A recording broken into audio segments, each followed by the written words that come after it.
యాదమ్మ బాగీకి ప్రసవం చెయ్యి అని అమర్ చెప్పటంతో చెంబ బాగీకి ప్రసవం చేస్తూ ఉంటుంది. మనోహరి బాగీ చేతుల్ని రుద్దుతూ ఉంటే మంగళ కూడా సహాయం చేస్తూ ఉంటుంది. అలా బాగీ ఇక గట్టిగా కేకలు పెడుతూ పుష్టి నొప్పుల్ని అనుభవిస్తూ ప్రసవం అయిపోతుంది. బాగీకి ఏమీ కాకూడదు, బాగీ ప్రసవం అయిపోవాలి అని ఒకవైపు రామ్మూర్తి అమర్ వేడుకుంటూ ఉంటారు. గుప్తా గారు ఆరు కూడా అక్కడికి వచ్చి ఇదంతా చూస్తూ ఉంటారు. ఇక బాగీ గట్టిగా కేకలు పెట్టి బిడ్డను కని ఉన్న పలంగా స్పృహ కోల్పోతుంది.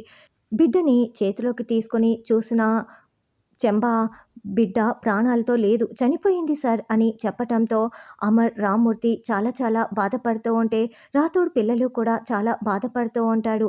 ఇదంతా చూస్తున్న ఆరు అయితే చాలా చాలా బాధపడుతూ ఉంటే మనోహరి మాత్రం చాలా సంతోషపడుతూ ఉంటుంది. రామ్మూర్తి చాలా బాధపడుతూ అక్కడ ఉన్న గంటని పదే పదే కొడుతూ ఉంటాడు.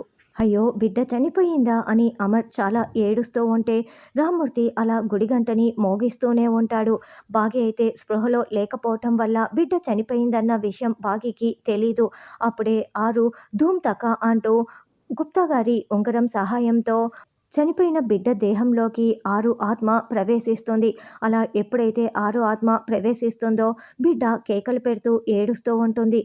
ఉన్నట్లుండి చనిపోయిన బిడ్డ కాస్త కళ్ళు తెరిచి ఏడుస్తూ కేకలు పెడుతూ ఉండటంతో అమర్ చాలా చాలా సంతోషపడుతూ ఉంటే బిడ్డ ఏడుపుకి బాగీకి మెలకువ వచ్చేస్తుంది. ఇక బాగీ కూడా కళ్ళు తెరిచి బిడ్డను చూసుకొని చాలా చాలా సంతోషపడుతూ ఉంటే రామ్మూర్తి పిల్లలు అందరూ కూడా చాలా సంతోషపడుతూ ఉంటారు. మనోహరి మాత్రం చాలా షాకింగ్గా చూస్తూ ఉంటే ఈ బాలిక ఇంత పని చేసింది అని గుప్తా గారు షాకింగ్గా చూస్తూ ఉంటారు.